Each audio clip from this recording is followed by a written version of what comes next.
Make up mind. Fight.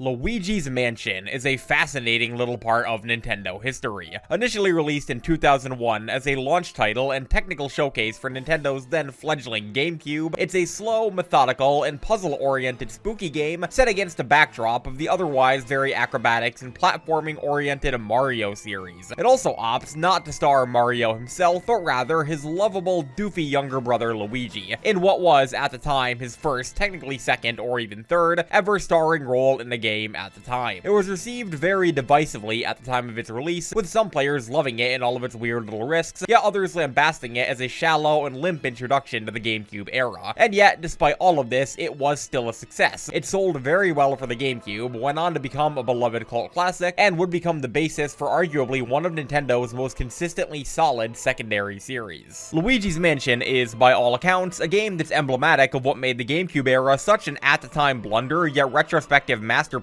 for a lot of people who were there for it. A strange, unexpected, or even unwanted game in its day, which arguably may have contributed to the console's failure, that would, despite all odds, go on to become a cherished and beloved part of Nintendo's back catalog. This happened so many times during the GameCube era. It was basically, you may not be ready for it, but your kids are gonna love it, the console generation. And the game that started it all was none other than Luigi's Mansion. It's just such a fun and immediately understandable idea. Taking Luigi, a very well-established cowardly goofball, and letting him loose in a haunted mansion filled to burst with ghosts and ghouls of all kinds that are equal parts mischievous and dangerous. Combine that with a fittingly spooky yet never overwhelming Halloween-y atmosphere and a general keen eye for detail, and you've got a game that's just as unique to the Mario series as it is intensely charming. I've been wanting to take an extended look at this game for a while now, and I figured what better time than the season it was most designed for. This Halloween, I want to take a deep dive into Luigi's Mansion for the GameCube. Let's catch some ghosts, gather some cash, and see if this mansion is a pristine paradise or a rundown memory that's best left in the dustbin. You saw that runtime right. This is an entire video about Luigi's Mansion 1 for the GameCube. Just try not to get too spooked. All that said, let's roll.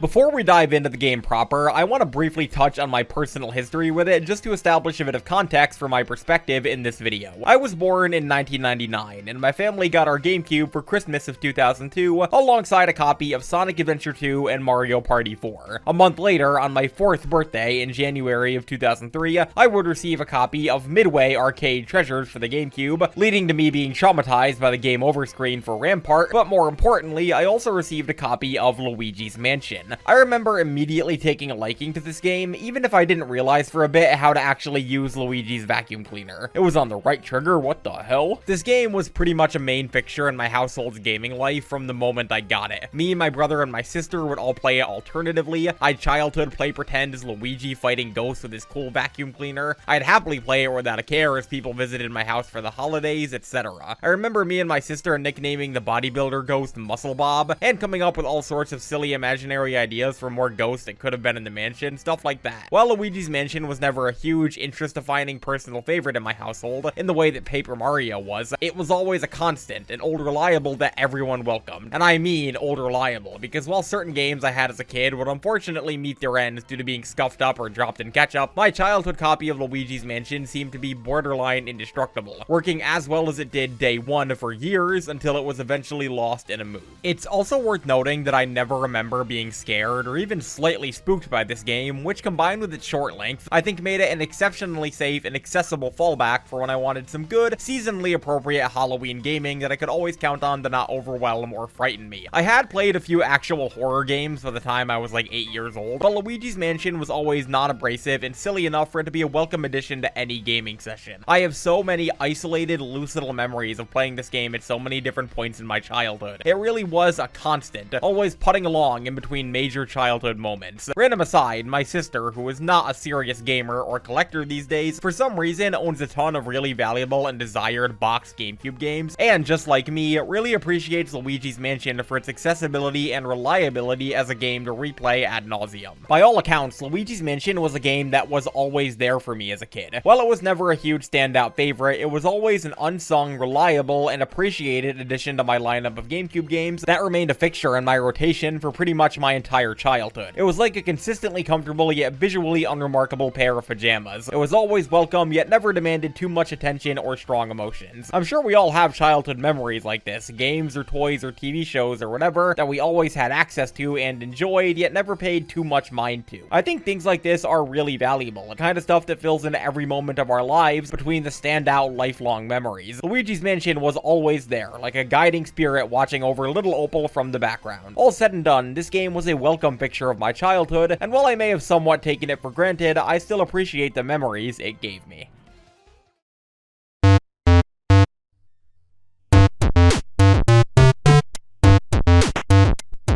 It's kind of funny that Luigi's Mansion played such an unsung low-key role in my childhood, because its development was anything but low-key. Luigi's Mansion's earliest development route started during the late N64 era, as it was always intended to be a technical showcase for Nintendo's then upcoming GameCube console. Its original design featured the player exploring a large building with many rooms, with the design of the building shifting between a traditional Japanese-style ninja dojo to a dollhouse, before the team finally arrived on a Western-style haunted mansion as the setting, due to wanting to focus on ambient lighting and shadows in its graphics. With this change came the decision to have Luigi as the game's protagonist, as his cowardly personality fit the game's newfound direction like a glove. Not unlike Mario 64 to the N64 or Sonic Adventure to the Dreamcast, Luigi's Mansion was developed alongside the GameCube, with aspects of the game informing the console's design and vice versa. Among things that were added to the GameCube because of Luigi's Mansion was support for dynamic lighting in its GPU, 2 analog sticks, and the wide padded design of the GameCube's famous yellow C-stick. The game was programmed by Mario series veteran Shigeru Miyamoto and Takashi Tezuka, and directed by Hideki Kono, who has a ton of varying credits throughout the Mario series. Its music was composed by series regulars Koji Kondo and Shinobu Nagata, with the game's generally muted and atmospheric soundscape, and even Luigi's iconic whistling being results of the belief that ordinary background music would be boring for this kind of game. The game's visual effects and flourishes were very elaborate and impressive for the time of its release, and they took an appropriately Herculean amount of effort to make work. Chief among them, things like the game's dynamic lighting, the squatch and stretch animation, and transparency present on its ghost models, and even its very robust dust physics, were major sources of headache for the team, with one unnamed Nintendo hero reportedly working exclusively on the game's dust for over half a year. I think stuff like this is crazy because it happens all the time in game dev and nobody ever really talks about it. Imagine spending 6 months of your life on this earth being the dust guy. The game's generally breezy difficulty and lack of substantially scary content were both conscious decisions, as the team wanted the game to be innovative and fun more than anything else, and cared above all about creating a game that was different and unique. As a launch title for a new console, the team also wanted the game to be unique and eye-catching without being unapproachable or intimidating. This is the reason for the game's focus on Halloween-y spookiness rather than outright scares, as well as several of its quality of life features, including its multiple control options, and it showing the player locations of newly unlocked doors once they unlock. The game's short length was another conscious decision, as the team wanted a game that was quick to beat yet satisfying to replay. The game's ghosts went through a variety of different designs and aesthetics during development, and the team explicitly set out to differentiate them from regular Mario series staples like boos. Some early designs included ghosts with rosy cheeks and big noses, and a more generally friendly and Mario-esque appearance, and the game's human-like portrait ghosts went through many different design iterations. Additionally, the game featured a huge amount of other cut content and ideas, including multiple endings with animations that have lent themselves to many a creepypasta and YouTube thumbnail, an in-game time limit that would have been tracked on the UI, and even a mechanic where Luigi's vacuum cleaner, the Poltergust, could overheat and burst into flames if used for too long at a time. It is a good thing that this was cut, and that is all I will say. The game was also planned to support stereoscopic 3D and multiplayer, which are both things that were added in its eventual 3DS remake, which we won't really be touching on in this video. There were also a ton of differently designed rooms, enemies, objects, animations, and overall aesthetics that were left on the cutting room floor, which is all very well documented through this game's various pre-release showcases.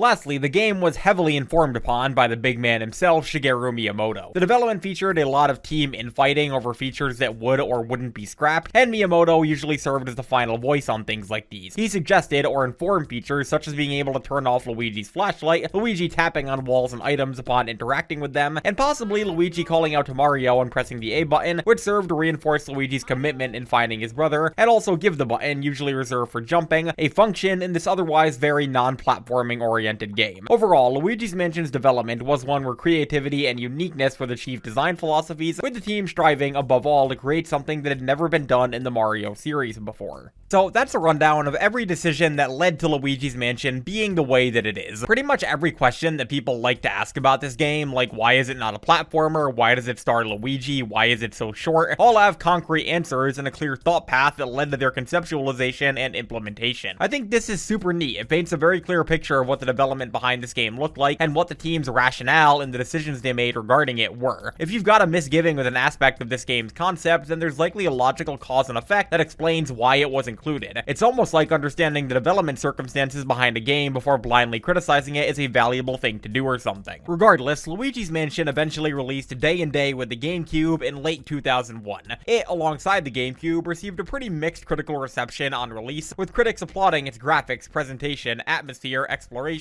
puzzle solving, and general vibe, yet criticizing its short-length, repetitive gameplay loop and its departure from typical Mario series elements, with some decrying it as a disappointing step down from Mario 64 as a launch title for a new Nintendo console. Despite this, the game would sell very well for the GameCube, selling over 3.3 million copies on a console that only sold around 21 million units, meaning that roughly 15% of all GameCube owners bought Luigi's Mansion. It ended up being the 5th best-selling game on the GameCube, behind only Wind Waker, Mario Sunshine, Double Dash, and Melee. Later down the line though, Luigi's Mansion, like pretty much every GameCube game that received mixed reception on launch, would be reanalyzed, garnering a cult following amongst people who played it as kids, and amongst people who may have skipped it during its initial release. It cannot go overstated, this was incredibly common during the GameCube era. Like every second game released by Nintendo on this thing was contentious or even disliked on release, yet would go on to become a beloved cult classic later on. Wind Waker, Metroid Prime, Mario Sunshine, Chibi Robo, Star Fox Adventures, and, of course, Luigi's Mansion. I'm kind of interested in doing a video dedicated solely to this phenomenon, as someone who was on the ground floor for the GameCube's life and saw a lot of these opinions change in real time. The GameCube actually, to this day, has the highest attach rate of any Nintendo console. The people who owned this thing owned it to play video games. But yeah, all said and done, Luigi's Mansion was a game that mostly succeeded in what it set out to do. It was intended to be a technical showcase for the GameCube with an interesting, eye-catching, and unique concept and setting, and while it may not have succeeded in selling people on Nintendo's new console, it most certainly did as a game on its own merits. Luigi's Mansion, despite criticisms of its length or even existence, proved itself to be a hit amongst people who gave it a chance. It went on to kickstart a 3-game series and receive a full remake on the 3DS, demonstrating that its concept did have staying power. Not bad for such a weird, experimental little game. All that said, we've spent enough time in the lab. It's time to nut up and enter this ghost-infested mansion itself, starting with the story.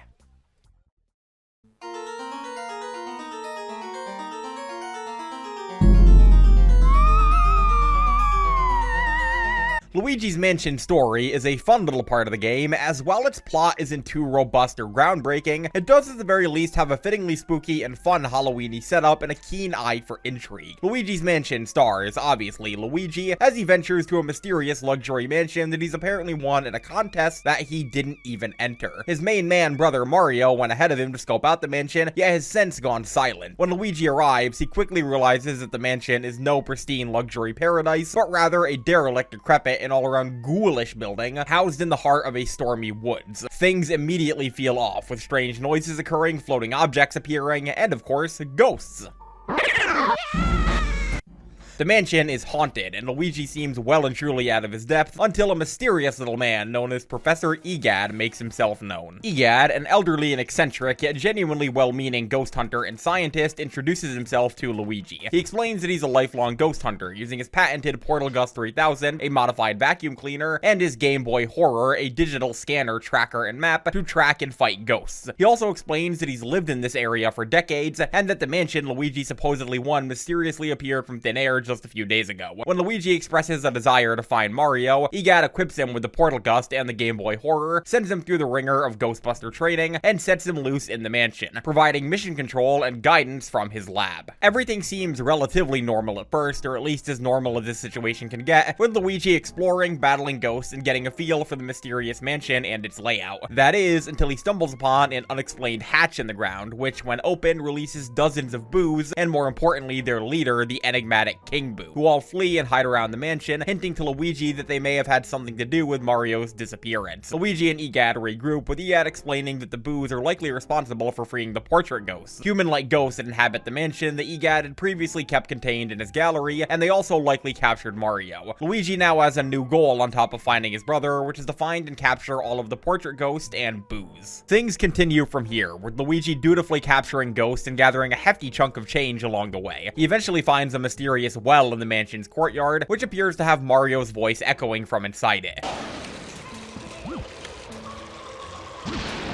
When Luigi investigates it, he's given quite a shock in the reveal that Mario has been trapped in a painting by King Boo. Luigi, now knowing where Mario is, has to capture the remaining boos to gain access to King Boo's private chamber and finally free his brother. From here, the game carries on in a simple loop, with Luigi traveling from room to room, capturing portrait ghosts and boos, grabbing cash, solving puzzles, and unlocking new abilities, all to the end of conquering the mansion, defeating King Boo, returning the portrait ghosts to their paintings, and ultimately saving Mario. As far as Mario games go, this story is pretty neat as far as I'm concerned. It sets a very engrossing and appropriately ghoulish precedent and atmosphere, with Mario missing, the mansion's origins being unexplained, and Luigi being a reluctant, cowardly hero without ever feeling too grim or oppressive. This game rides a very fine line between approachable, Mario-appropriate Halloween fun and a genuinely intriguing and somewhat creepy setup masterfully, with its slow drip feed of reveals and context, keeping you wondering what could be found around any given corner in any given room. I appreciate that the game doesn't just lay its entire setup at your feet from moment one, letting some intrigue as to the mansion's nature and Mario's whereabouts build up naturally before the answers are plainly given to the player. I don't have too many strong emotions of consuming this game's story as a kid, but I'd imagine the reveals of Mario being in the painting and the boos escaping could have been pretty harrowing moments to kids who were just a bit older than I was playing this thing. As far as characters go, Luigi's Mansion only has a few noteworthy ones, but I'd say they're all pretty fun as far as the Mario series goes. Luigi is his usual cowardly and doofy self, which is funny because I feel like this is the game that really set into stone a lot of these aspects of his personality. He's reluctant and fearful by nature, yet still willing to get down in the muck if it means helping his brother. He feels like a very unwitting type of protagonist, never being too far from getting the hell out of there and calling in some real professionals. You can actually scan pretty much every prop in the mansion to get Luigi's internal thoughts on them, and while these aren't too robust, they do paint a clear picture of where Luigi's head is at throughout the game. He also says the same thing I do when looking at AI-generated images. He's a fun and rootable protagonist, and I can absolutely see Nintendo's rationale for putting him in the lead role of this kind of game. This game wouldn't be nearly as interesting if you were controlling Mario. Professor EGAD, who is introduced in this game, is a fun companion. He's presented as a very eccentric and talkative old man with some equally outlandish hobbies and mannerisms, yet one of his unique quirks are exactly what Luigi needs at any given moment to move things along. He's also kind of the main thing that bridges this game to Mario Sunshine, as it's explained in that game without ever actually showing EGAD that he also created Flood and Bowser Jr.'s magic paintbrush. He would go on to be a short-lived yet prominent Mario side character, appearing in spin-offs and RPGs, and almost getting a playable appearance in Mario Kart before being scrapped. He's a Luigi's Mansion character at heart, yet one who's allowed to mingle with the main Mario series, which is cool. The Boos and King Boo are really effective protagonists, as despite the portrait ghost being what you spend most of the game fighting, they are 100% the main threats. The Boos themselves are pretty generally mischievous pranksters, with each of them just kind of hiding and running away when found, all while taunting Luigi and having appropriately punny names. There are a few exceptions though, in the form of Boo Lossus, a large amalgamation of many Boos who takes active pleasure in scaring and torturing Luigi before and during its fight, and King Boo, who despite only really talking twice in the game, is a legitimately kind of creepy main villain for this kind of game. He's presented as deranged, bitter, and resentful, harboring a deep dislike of the Mario brothers and a desire to trap them in paintings forever, just as EGAD had done to him. He also says that Mario has, quote, caused him trouble in the past, which is funny because this is his first ever appearance, and this line led to all sorts of Mario timeline theories. He feels feels just a smidge more genuinely evil, bitter, and malicious than Bowser, and is a really fun and fitting personal antagonist for Luigi. The portrait ghosts found throughout the mansion are a really fun bunch, as despite there being over 20 of them, they all have very distinct personalities, designs, and flavor text. One thing I appreciate is that it's kind of made deliberately ambiguous as to whether or not these are some sort of magical Mario series constructs, or just legitimate dead human beings. Some of them, like the baby ghost Chauncey, Bogmire, and the Clockwork Soldiers, are explicitly stated to have been created as ghosts, while others have pretty ghoulish backstories describing the circumstances of them being unalive. Shoutouts to Mr. Lugs, an obese glutton ghost who apparently ate himself to death and still wasn't satisfied, and Sue P, a little girl ghost of the bedwetting problem, whose description plainly states that she died in her sleep during what was meant to be a short nap. That's metal as hell, dude. Between these variable descriptions, fun and unique designs, elaborate theming, and a lot of unique dialogue for each one, the portrait ghosts go a long way in imparting this game's personality and uniqueness, and are probably the best thing about it on a theming level. There's a reason that people were mad when they didn't come back for Dark Moon. Side note, I remember having this really stupid idea for a video game creepypasta as a kid, where I was gonna theorize that the mansion was destroyed and all the ghosts inside were killed due to an accident in Professor Egad's lab underneath, and that the answers were all gonna be hidden in the enigmatic sealed room, completely ignoring that the game explicitly states how the mansion appeared magically overnight, and that the sealed room is an actual room in the game that the player can access. I was a dumb kid. And lastly, for characters, the other main Mario series characters are pretty bog standard. Mario is absent for most of the game, but it's neat to see a game where he's allowed to take a backseat and be presented in a more passive role. The toads found throughout the mansion act as save points, and can be interacted with to hear a little bit of unique dialogue. I kind of forget sometimes that the toads are even in this game. They're kind of only here to serve the gameplay function of save points rather than having a real purpose in the game's story or theming. Apparently, Nintendo was close to cutting all non-Luigi Mario series regulars from this game, which is really interesting to think about. I wonder what the toads would have been if they had gone through with that. One last thing I want to mention is this game's general sensibilities and sense of humor. I know this game didn't invent the concept of catching ghosts with a vacuum cleaner. It's obviously referencing Ghostbusters proton packs and is a trope that's existed for a very long time, but this is probably the most substantial and literal take on the idea that I've ever seen. To base an entire game around what's typically a gag or more iterated on concept is really funny to me, and I know this game is a lot of people's first thought when they think of this age-old idea. Combine that with this game's generally muted approach to scares and commitment to its writing being as lighthearted as possible considering the circumstances, it's all around a game that can be just as much of a comfort game as it can be a Halloween staple. So, as far as I'm concerned, Luigi's Mansion's story and writing are pretty effective. They lay out the situation at hand and the stakes of the story flawlessly, with the setup being immediately engrossing and intriguing, especially for a Mario game, and the game's slow drip feed of new information and story elements keeping the player consistently on their toes as they explore this creepy mansion. Luigi is a very effective and rootable protagonist, and his fear in the situation contrasted against his resolve to find Mario is genuinely really endearing. The other characters, while light on concrete arcs, are effective in the roles they're meant to fill and enjoy. This is a 23-year-old 4-hour-long Nintendo Halloween game. If I catch any of you criticizing it for being shallow or uninteresting in terms of its character arcs, we're gonna throw hands. Not everything has to be Final Fantasy, and all of this is wrapped up in a nice, fittingly gloomy and spooky, yet never overtly frightening package that really lends itself well to this game's overall vibe and tone. Luigi's Mansion is, by all accounts, a masterclass in imparting a ghoulish and eerie story that's also appropriate for the age range it's targeting. All said and done, a success in my book. But the plot is only one layer to this multi-storied endeavor. Let's move on to the next floor, the presentation.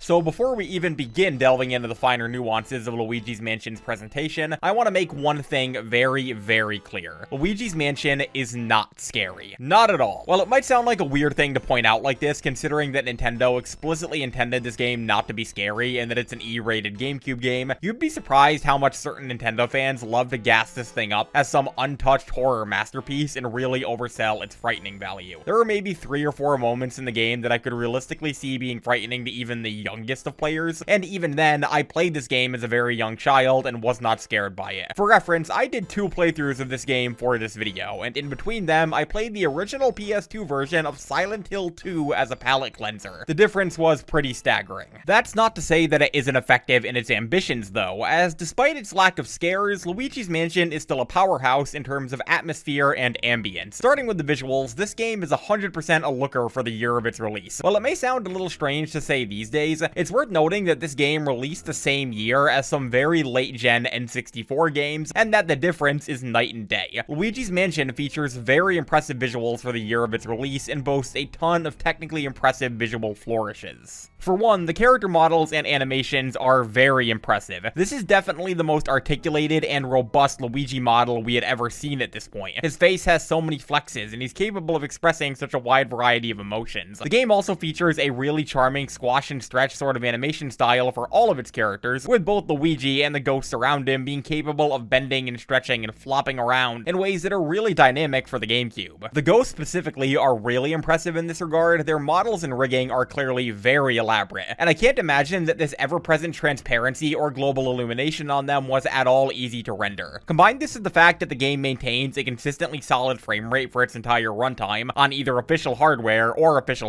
and it's all really impressive. I also want to note that the ghost designs are really stellar, both the portrait ghosts and regular enemies. We talked a bit about the portrait ghosts earlier and will in more detail later on, but the normal mook ghosts also have really immediately charming designs that seamlessly blend a cartoony mischievousness and a creepy threatening vibe really well. They're brightly colored and animated, yet their constant smiles and sunken eyes are legitimately eerie. Additionally, the game's visual nuances and technical flourishes are really impressive. There is a ton of environmental detail that makes the mansion feel legitimately lived in and occupied by the time Luigi arrives, and the game has so many small, technically astounding visual elements for the time of its release that it's really staggering if you're looking for them. Its cloth physics are really elaborate. The dynamic environmental lighting that reacts to different light sources was very rare in console games before this point. The visual lightning flashes and resulting shadows from the storm outside in certain rooms is really cool, even if it did lead to a very obnoxious creepypasta. The physics on things like bouncing and spinning objects are really neat, and the dust? That's some good dust. This game was intended from minute one to be a showcase for the power of the GameCube, and I think it succeeded in that goal with flying colors. This game is secretly a Luigi-themed playground to show off the GameCube's abilities as a console. It's easy to forget this due to their reputation since the Wii era, but Nintendo genuinely did used to make cutting-edge consoles. At the time of its release, the GameCube was the most powerful console on the market. For about 2 months. Another thing I want to give credit to this game visually for is the variety of rooms in the mansion and their resulting decor. This game is very OG Resident Evil pilled, being set entirely inside of a single indoor environment. Settings like this can easily become boring or repetitive, but Luigi's Mansion pretty comfortably skirts around this issue with a wide variety of rooms and themes. There's obvious stuff like bedrooms, a foyer, a study, a kitchen, and a dining room, but there's also a lot of more specialized rooms that feel as though they would exist in a large luxury mansion. Things like a hobby room, a music room, a projector room, a ballroom, a workout room, a cold storage room, things like that. And even then, there are a few more intricate and out there rooms that lend to the game's otherworldly and mysterious feel. The fortune teller's room, the astral hall, the observatory, the safari room, the clockwork room, stuff like that. It's really impressive that this game, set in a single mansion, manages to cover so many bases without anything ever feeling out of place or making you wonder why the mansion would have this. On top of this is the game's unique approach to camera angles. Nintendo had considered setting this game in a dollhouse, and the reason for this is because the entire game is played from outside the fourth wall, with the player looking in. The camera angle never changes. You're always looking in through the frontmost wall like a Barbie dream house. This is really neat. It reminds me of how Mario RPG is played from the same isometric camera angle for its entire run. You can actually use the Game Boy Horror to look at the typically unrendered foreground wall, meaning that it is constantly present, just not seen. The game actually uses this for a puzzle or two, hiding a button in the foreground and using a nearby mirror to show you its location. This puzzle is hilarious because I know for a fact that it's ended at least one person's playthrough. And speaking of mirrors, that's another cool thing about this game. It features things like real-time reflections and shadows, and these are actually used for a few unique challenges where you can only see the ghost you're fighting through them. This would have been legitimately impossible, or at the very least very difficult on an earlier console generation, and I think that it's both a really charming and fun gameplay experience while also being a great GameCube showcase. It is worth noting though that the quote-unquote reflections are rendered at a noticeably lower visual fidelity than the rest of the game, being visibly lower poly and lacking transparency on ghosts. I kinda mess with it though, it looks neat. So yeah, on a purely visual level, Luigi's Mansion is a laser-focused and exceptionally tight game with a ton of technically impressive flourishes and an extremely keen attention to detail. If Nintendo was striving to deliver a visually impressive and innovative experience, then they succeeded with flying colors here. That's not to say that visuals are the game's only aesthetic strong suit though, as its audio design and atmosphere are arguably even better. I would definitely say that Luigi's Mansion's true strongest suit on an aesthetic level is its soundscape and ambience. This is a very unique Nintendo game in that it features very few proper background music tracks and instead puts its focus on ambient sound and atmosphere. While you're fighting a boss or just traveling through the darkened halls of the mansion, there will be atmospheric music, but otherwise you'll typically just have stuff like the low warbling grumbles of ghosts, environmental sounds like rustling cloths, dripping water, and lightning, the ever-present pitter-patter of Luigi's shuffling footsteps, complete with the jostling poltergust, and often Luigi's humming and whistling, which were very late additions to the game that it would be way worse without.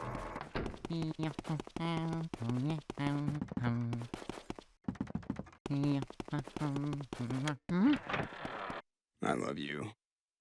I want to take you away from all of this. This game expertly imparts a secluded, lonely atmosphere that adds a ton of baked-in tension and eeriness to what's otherwise a very non-scary game. It almost makes you wonder what a proper horror game developed by Nintendo would look like. Fair enough. The game's soundscape really truly is its strongest asset, and the audio design is so intricate and dynamic that part of me wonders how much development time went into it. The music and audio will dynamically fade in and out based on where the player is and what they're doing. Certain portrait ghosts will either have or lack background music based on how immediately threatening they are. Luigi's voice clips and humming will adjust based on how much health he has and how scared he is. It's all amazing stuff. The game's sound effects are really striking as well, having a haunting abrasiveness that makes sure you never feel truly safe in the mansion, even during moments of respite. The game also doesn't have proper voice acting, but does feature a ton of isolated Banjo-Kazooie-esque gibberish for pretty much every major character, from Luigi to the ghosts to Egad. Apparently, Totaka himself recorded Egad's voice, and I find that very funny, because it's crystal clear that he's voiced by a native Japanese speaker trying to record ambiguous gibberish.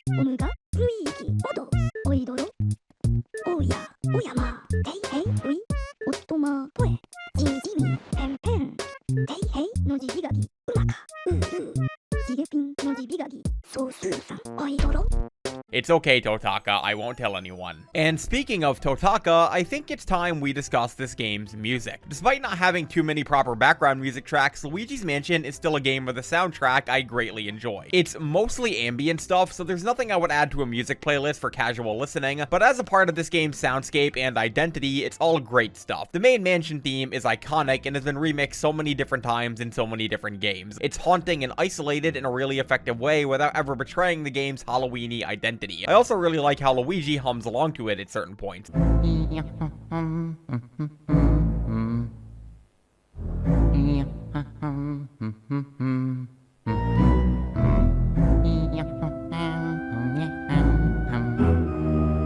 Other tracks that stand out to me include the song that plays when you're talking to a ghost NPC, which is basically Don't Trust This Guy the song. It just bleeds snake oil salesman.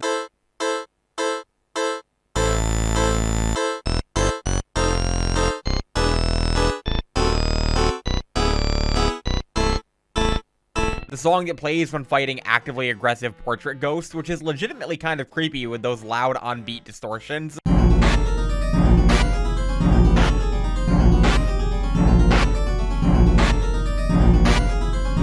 And the proper boss battle tracks, which are all driving and intense in a way that gives every battle a frantic life or death feel.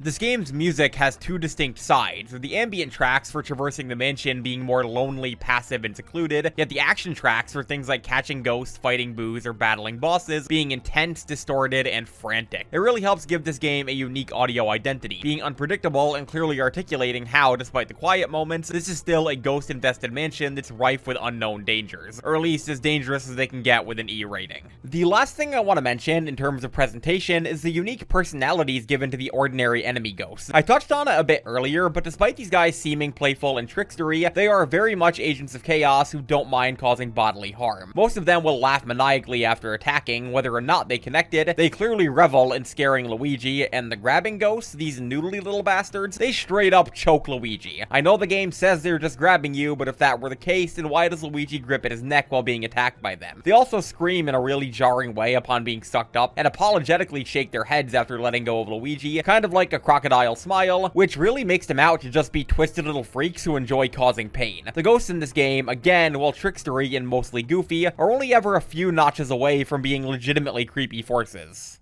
Ultimately, I find Luigi's Mansion's presentation to be easily the best thing about it. Its graphics, effects, and technical aspects are all extraordinarily impressive for the time of its release. Again, N64 games were still being released when this game came out, and its music and soundscape are second to none for what the game is trying to be. Some people were upset by this game's aesthetic uniqueness from normal Mario platformers, but I'd argue that it succeeds in what it sets out to do with flying colors. I think this is still far and away the creepiest and most effectively spooky Luigi's Mansion game, even if I don't find it to be traditionally scary at all, and it owes a lot of that to its presentation. We've only got 2 more floors of the mansion to visit though, so why don't we step off the presentation section and move on to gameplay.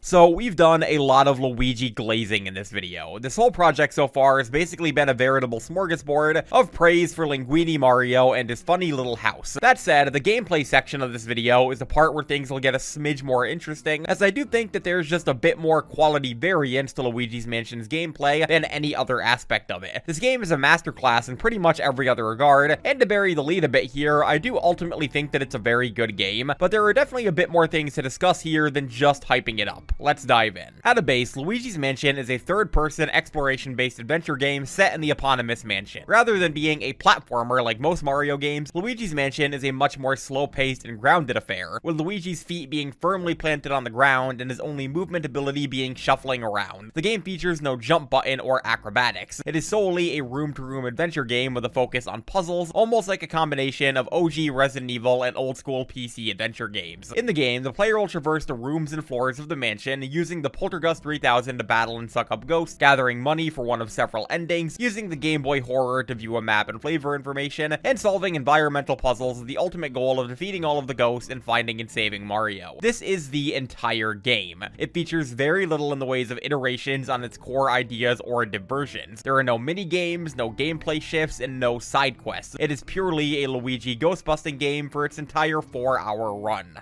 Starting from the top, the main thing the player will be doing in this game is exploring. While the game is entirely linear, with specific keys that unlock specific doors being awarded upon clearing specific objectives, the big focus of this game is stumbling around in the dark and uncovering where to go and what to do at any given moment. This is something that my perspective is a little bit skewed on with this game. I never remember getting stumped or lost in it as a kid due to having older siblings to help me play it. I have never had the experience of blindly figuring out what to do in this game, and will never have the perspective of playing it for the first time as an adult. That said, due to this game's focus on environmental puzzles and navigation, I can absolutely see it being the kind of game that could warrant a walkthrough or guidance to someone playing through it for the first time. I wouldn't say it's cryptic or overly obtuse, and the path to progression is often made very clear by either optional flavor text or clear environmental details, but I'd be legitimately interested in hearing the experiences of someone who did play through this game for the first time as an adult and had no prior knowledge of it. Did you have an easy time figuring out what to do, or was it a guide game? There certainly are a few sections where I could probably see myself getting a bit lost if I didn't have this whole game committed to memory, so let me know your experiences with it. As far as navigation goes, I find Luigi's Mansion to be a pretty comfortable game. The path through the mansion is completely uniform on every playthrough, and the game provides an in-game map that actually shows you the location of newly unlocked doors, meaning that finding which rooms you need to go to at any given point isn't difficult at all. If you ever need to backtrack or return to a previous area, it's super easy to form a path in your head, or just follow the map to find your way. Luigi's movement speed isn't the fastest, but it's more than quick enough to accommodate the short indoor treks the game expects you to make. The game also features a huge number of fake trapdoors that damage Luigi upon opening them, but these actually don't appear on the in-game map, making it a breeze to weed them out. The map also goes the extra mile of coloring the rooms based on which area they belong to, which combined with everything else makes navigation all around super easy. This whole aspect of the game is loaded with handy quality of life features, so I generally appreciate it. It's where puzzles are concerned that I feel the game may take a bit more guidance for the first time player. Luigi's Mansion's puzzles are purely environmental, never plopping the player into an alternate menu or screen to solve anything. These puzzles are honestly really intricate and varied throughout the game, using Luigi's small lineup of abilities and the game's clear environmental detail to inform their designs. If you ever have trouble figuring out what to do, take a close look at the room around you, investigate some stuff, and try to figure out what looks off or interactable in the environment. If all else fails, scan some stuff with your Game Boy Horror for some flavor text. This is one thing I actually criticized Luigi's Mansion 3 for in a video nobody saw, Overall, Luigi has so many abilities that finding the proper solution to puzzles could feel muddled or bloated. By comparison, Luigi's Mansion 1 keeps its mechanics very simple, and designs puzzles around them in interesting ways rather than front-loading itself with a ton of mechanics. Aside from exploration and puzzle solving, the main thing you'll be doing in Luigi's Mansion is fighting and capturing ghosts. Basically, each ghost will be stunned with the flashlight, done by shining it in their faces to reveal their heart and make them vulnerable for the good suck.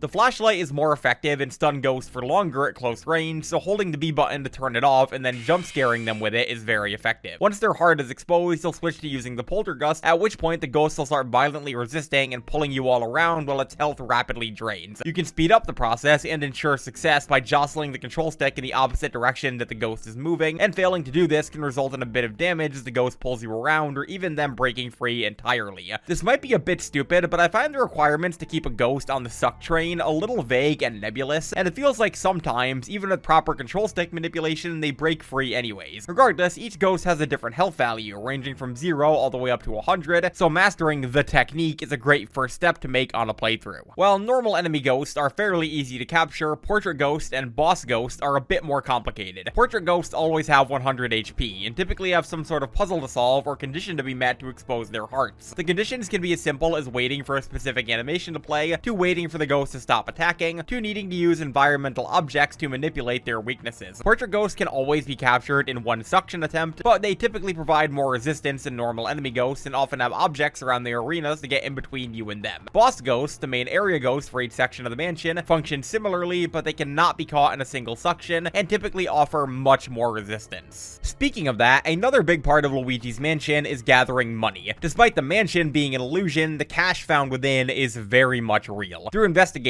pretty much everything, you can find money of all shapes and sizes, from coins to dollars to gold bricks to absolutely delicious looking GameCube era gems and crystals. The money you earn throughout a playthrough will determine which ending you get, with the actual real mansion Luigi ends up with being a result of how much money the player grabs in their playthrough. Your result can range from a derelict shack to a pristine multi-layered paradise. A good rule of thumb is to investigate every environmental object you come across as you work your way through the mansion, as anything from drawers to chandeliers to cupboards could have money in it. If dust comes out, you're in the clear, but otherwise, it's loads of money. In addition to the money found environmentally though, your success rate at capturing ghosts will also determine a lot of your ending. For regular portrait ghosts, they'll drop pearls as you suction them, with the size and amount of pearls you get varying based on how much health you take off them at once. If you manage to take 90 or more health off of them in a single suction without them breaking free, you'll get a big pearl, which is worth a ton of money for your ending. This will also determine the frame type and quality of the ghost in EGAD's gallery, which you can visit at any time to look at the ghost you've caught. A single suction will get you a gold frame, with silver and bronze frames being rewarded for progressively worse performance. For boss ghosts, who can actually never be caught in a single suction, your result is instead determined by how much health you have upon beating them, with 90 or more resulting in a gold frame. After you've defeated each portrait ghost, you'll receive a color-coded treasure chest for that room. Blue chests contain keys for later rooms, green chests contain money and treasure and are usually reserved for optional ghosts, and red chests contain Mario items. In Area 2, you'll find Madame Clairvoyant, a passive fortune teller ghost who asks you to bring her dropped items from Mario. You can find these in red chests throughout the mansion, and they'll range from Mario's hat to his sweaty glove to his worn shoe. After delivering them to Madame Clairvoyant, she'll provide some insight as to Mario's situation, eventually resulting in her happily resigning to being captured and providing no resistance when you suction her. I think this aspect of the game is cool enough. Just make sure to visit Madame Clairvoyant as you collect the Mario items, otherwise you'll be in the long haul if you deliver them all at once. In addition to the aforementioned 3 types of chests, you'll also unlock environmental powers as you progress through the game. These allow you to shoot a steady stream of either fire, water, or ice out of the poltergust to either damage enemies or solve puzzles, and I find these to be neat enough if a bit bloated and poorly implemented. You can only hold one elemental power at a time, and they're limited in their usage while also only being obtainable from specific sources around the mansion. It's entirely possible to rock up to a puzzle that requires a specific element without knowing that you'll need it, requiring you to backtrack to a source of that element and then return to the puzzle. There are also specific ghosts that have to be damaged with the element they're weak to expose their hearts, which is a fun enough idea, but again, can lead to backtracking if you rock up without the element they're weak to.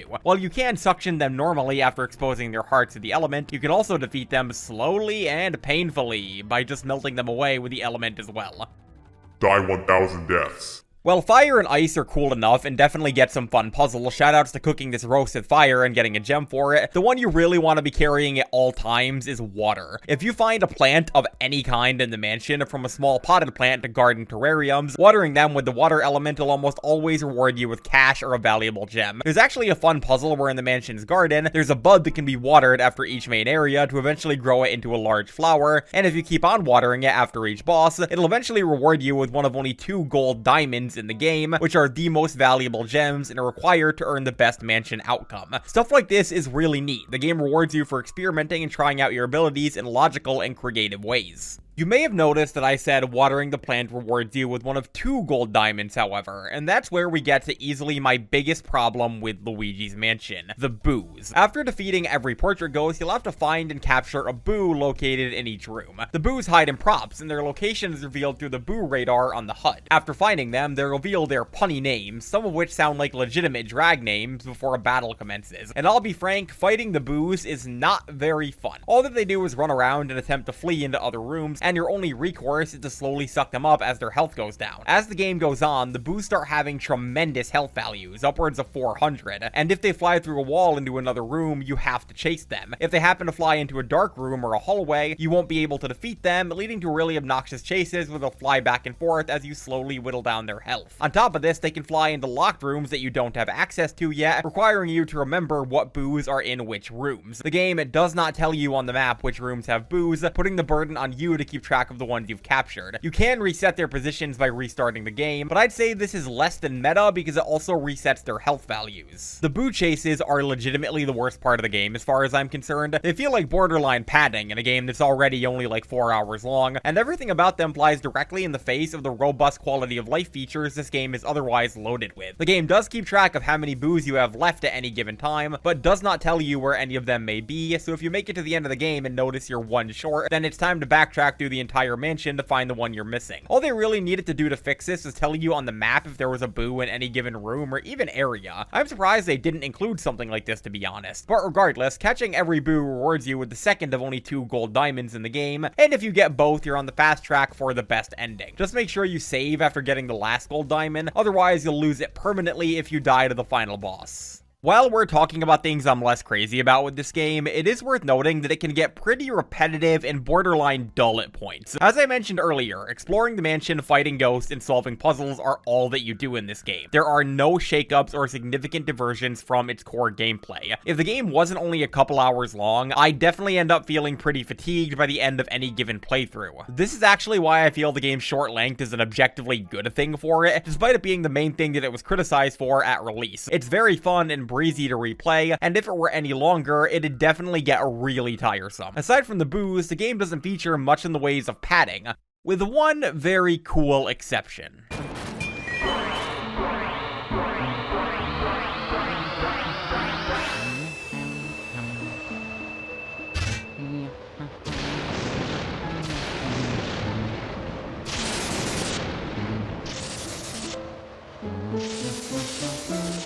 The blackout is a section of the game I want to pay special attention to for this video. You see, as you clear rooms and areas in Luigi's Mansion, the mansion will steadily light up, becoming totally safe and preventing any further ghosts from spawning in lit up rooms. However, after clearing Area 3 and opening the locked door for Area 4, things change. The mansion is struck by lightning, resulting in a total power outage that causes every area in the game, even previously safe areas, to redarken and become more flush with ghosts than ever. At this point, you'll have to backtrack to the first area while being swarmed by enemies, eventually defeating Uncle Grimly to earn the key to the basement, which leads to the breaker, allowing you to restore power for the mansion. This is the rare good padding. It comes as a genuine surprise and might be one of the only legitimately frightening parts of the game. It doesn't overstay its welcome and all around acts as a very effective shakeup. No notes on this one. And yeah, while we're talking about specific parts of the game, I kinda want to do the Opal Reviews Everything Classic and take a brief look at every portrait ghost the game has to offer. There are 23 of them in total, and going over each of them individually will give a good general overview of my thoughts on the game as a whole. Let's rock.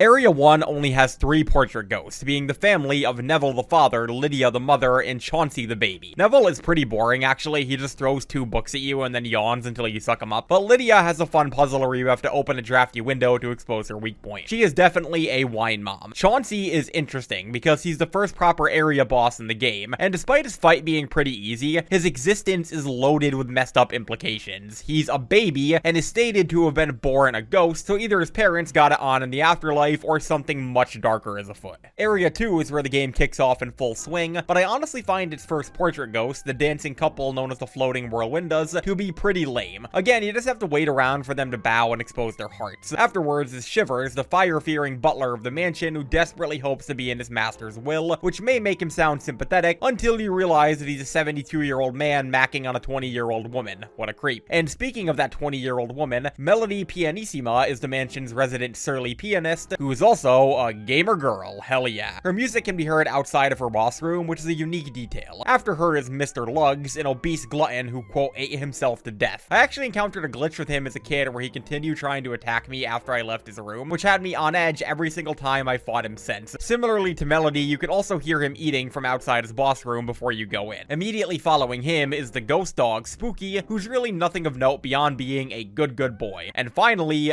Bogmire.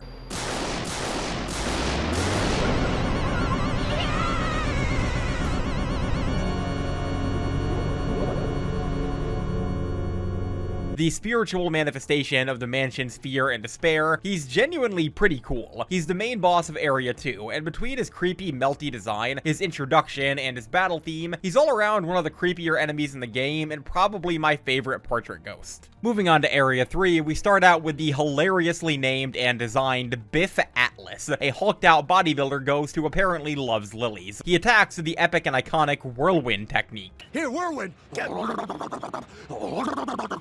What are you doing? That's the whirlwind, buddy. What is that?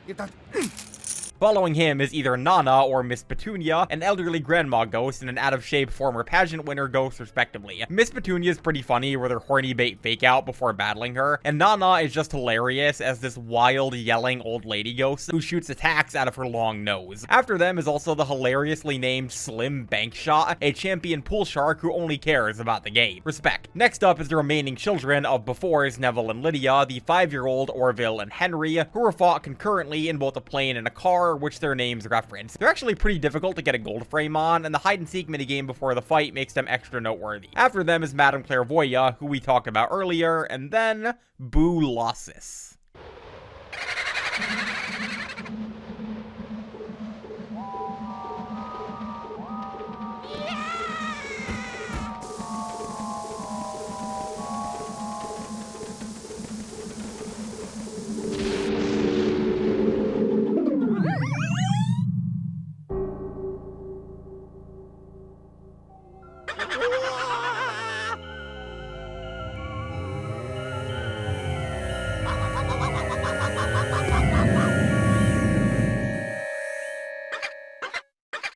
Boo Lossis is my least favorite fight in the game, and one of my least favorite fights in video game history. He's a massive conglomerate of 15 Boos who've honestly had a pretty cool introduction, with the Boo radar going crazy, the Boos scaring Luigi, and his driving, pounding music, but the fight itself really blows. You have to pop Boo Lossis on one of the nearby unicorn statues, at which point 15 Boo components will start wildly flying around the arena. From here, you have to freeze them before you can suck them up, and the more you grab, the more wary they'll become. By the end of the fight, Boos will only come in close for hit and run surprise attacks, yet trying to bait them in to be frozen is made difficult by Luigi's slow turn speed and the wind up before you can start shooting ice. It is so easy to be slowly whittled down by the last few Boos as they take pot shots at you and occasionally bump into you throughout, and this fight was actually one of only 2 game overs I got while recording this video. Again, this is one of my least favorite fights in video game history, and such a huge blemish on this game that it acts as the one thing I dread on repeat playthroughs. I talked about it in more detail in my terrible bosses and good games video, video if you're at all curious. Following Boolossus is the iconic Blackout, which is resolved by grabbing a key from Uncle Grimly, a quote, old cranky hermit of darkness who even his own family stays away from. Grimly is definitely one of those weird, racist uncles at the family function. After him is the Clockwork Soldiers, a group of 3 living toys who shoot Luigi with guns. They actually have the highest combined health value of any portrait ghost in the game behind the final boss. I also encountered a glitch on my playthrough for this video where the Boo in their room just disappeared, and I had to restart the game to find them.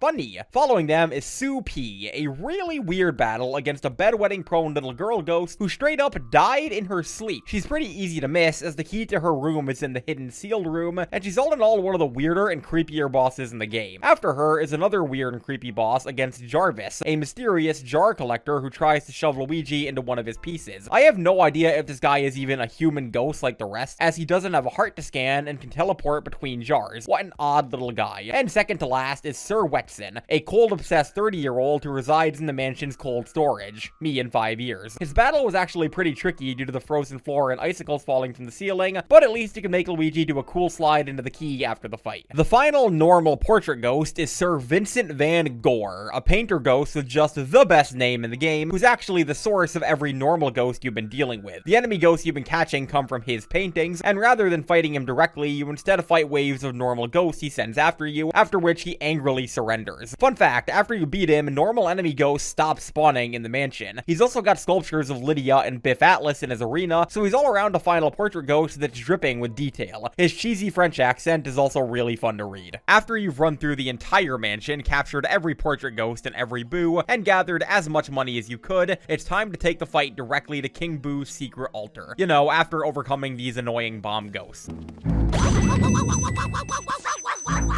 After entering his altar, you're finally face to face with King Boo, the leader of every ghost you've been fighting up to this point, who goes on a mad diatribe about his hatred for the Mario Brothers before sucking Luigi into an alternate hell dimension of the mansion's roof where the final battle awaits.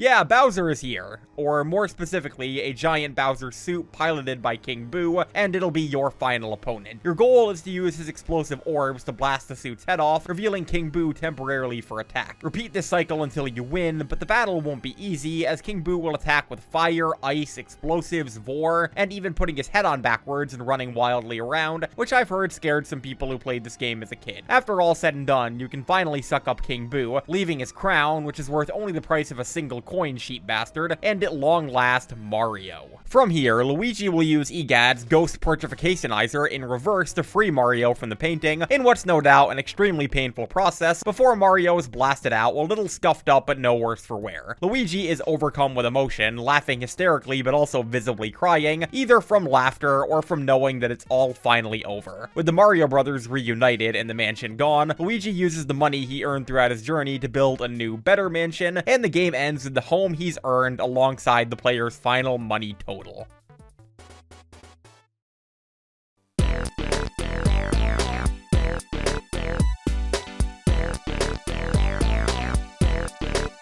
So, like I said at the top of the gameplay section, I find Luigi's Mansion to be a masterclass in pretty much every regard, with slight exception to its gameplay. It has a very fun and satisfying gameplay loop, shuffling around the mansion, solving puzzles, fighting ghosts, and searching each room for treasures and boos after all said and done. However, the game has severe structural problems, with its repetitious nature and especially boo chases, as well as a few of the bosses and portrait ghosts being enormous blemishes on what's otherwise a pristine experience. While I do love this game, I can absolutely understand why some people didn't take to it as much on release, especially people who might have been expecting a more typical or substantial experience for the launch of the GameCube. Luigi's Mansion is a prime example of a wide as an ocean, deep as a puddle type of game. It has a very fun yet very simple gameplay loop, especially once you notice that you're pretty much doing the same thing for the entire game, but it's dressed up in such an engrossing, endearing, technically impressive, and captivating package that it's hard not to, at the very least, be charmed by it. Luigi's Mansion is like a mansion itself. Elaborately decorated and aesthetically astounding, yet potentially a bit shallow if you don't find what you're looking for in it. But I don't know, I might be stupid or shallow, but I think this game ultimately does contain what I'd want from it. A fun, Halloweeny Luigi ghost-busting game that never overstays its welcome. We've seen what a longer, more robust game in this series looks like, and I can confidently say that I prefer what this first game does. It's such a wonder that this thing even exists, that Nintendo was so committed to delivering a unique, innovative idea here, that they completely set aside expectations or safe, easy money to stick to their creative vision. They could have easily just made an up-res Mario 64 clone and called it a day, but they wanted to do something new and eye-catching to showcase their new hardware, and regardless of how you feel about it, they definitely did that. Say what you want about how it may have affected the GameCube sales, but you can't say that Nintendo didn't stick to their guns here. This is a level of creativity and risk-taking that made them such a standout game developer during this era, and it resulted in the GameCube generation being one of their most memorable ever. There's a reason that, despite this console failing by all accounts, it and its game lineup are still cherished and beloved by people who were there for it. All of that started with Luigi's Mansion. And even if you don't care about any of that, you've gotta respect this game just for its gumption. This is, by all accounts, a family-friendly horror game set in the Mario world, starring a character who was, up to this point, a one-note sidekick. For all intents and purposes, this is the game that fully realized Luigi as a character. The Luigi who everyone loves, the Luigi who won Shea Frillis' character ranking poll, the Luigi who was voted the most conventionally attractive Nintendo character. He came into his own in this game. Combine that with some beautiful for its time visuals, a wonderfully spooky Halloween atmosphere, and a very thorough commitment to detail, and you've got a game that's just as charming as it is unique and fiercely memorable. And yeah, while the game might be a bit simple, while I might not like everything about it like the boos or boolossus, and while it might not be my single favorite game of all time, I respect Luigi's Mansion a ton. There's a reason that, as I mentioned earlier, so many isolated memories of my childhood involve this game either directly or in the background. It's a fun, delightfully spooky, and extremely unique Mario experience that would go on to be the basis for a ton of great stuff in the future. While the game itself might not be flawless, for Halloween or any other time of year, Luigi's Mansion is the perfect second home for me.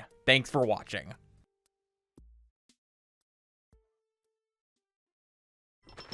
Oh, Mario?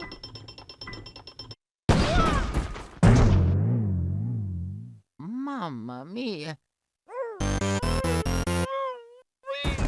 Oh, oh, oh, oh.